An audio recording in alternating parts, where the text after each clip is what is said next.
Wall Street just posted its best week since May, while inflation printed its worst month since June 2022. That contradiction isn't an accident. It is the shape of a market betting the damage is over before the full invoice has arrived. The Bureau of Labor Statistics reported Friday that consumer prices rose 0.9% in March alone. That is triple the February pace. The 12-month rate jumped to 3.3%, the highest of either Trump presidency. 3/4 of that single-month surge traced directly to gasoline, which rose 21% between February and March, the steepest monthly increase since the government began tracking it in 1967. The mechanism runs straight from the Strait of Hormuz.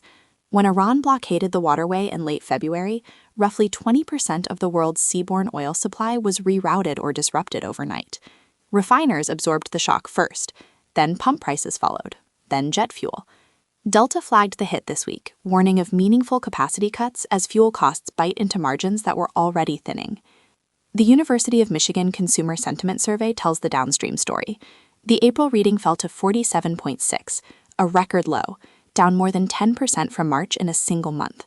One-year inflation expectations jumped a full percentage point to 4.8%. Respondents explicitly blamed the Iran conflict. And crucially, this survey was completed before the April 7 ceasefire. It reflects a population still living inside the war.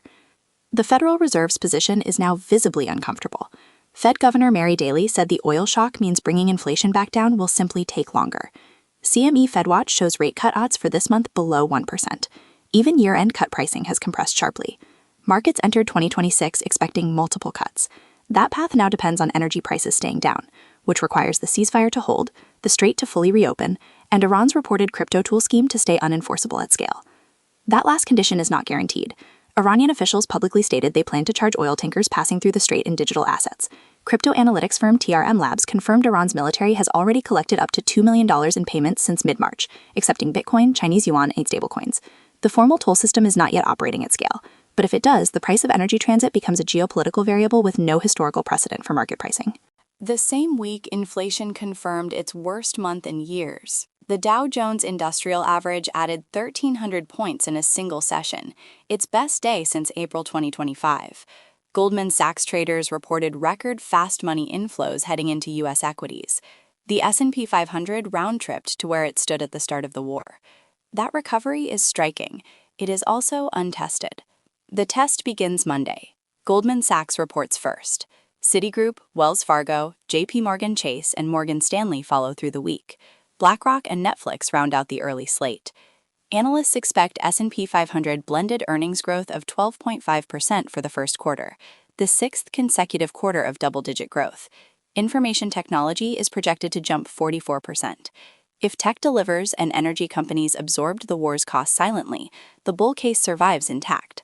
But company fundamentals have not yet spoken to the war's costs. The Iran conflict ran from late February through April 7th.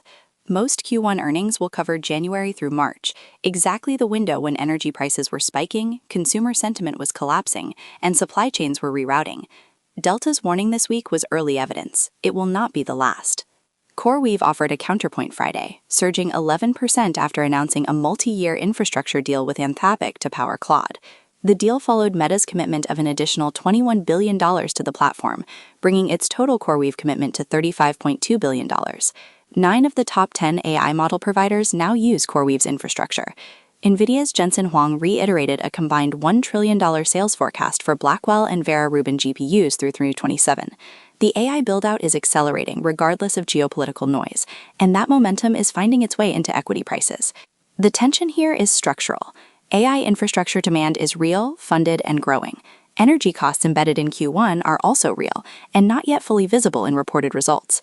If the ceasefire holds and gas prices moderate through April, mortgage rates ease and consumer sentiment should recover. The University of Michigan survey director said as much explicitly. If they do not, earnings season will carry a second wave of guidance cuts the market has not priced. The weight of evidence points toward a cautious recovery. The ceasefire is in place, the AI spending cycle is intact, and the labor market held steady through February before the war's full impact arrived. That supports modest upside through earnings season. but the recovery thesis rests on two conditions not yet confirmed: energy prices staying down and Q1 results showing that the 6-week shock was absorbed without lasting margin damage. If JPMorgan or Goldman flagged deteriorating credit conditions or consumer pullback in their earnings calls, the rally that brought equities back to flat on the year could stall before finding new ground. Watch the JPMorgan call Tuesday for any language on credit card delinquency trends and loan demand. Watch Brent crude through the week. The Strait of Hormuz is nominally open, but tanker traffic remains well below pre-war volume. A return above $85 per barrel would signal the ceasefire has not resolved the underlying supply question. Either of those signals would challenge the case that this week's rally was a reset rather than a relief bounce.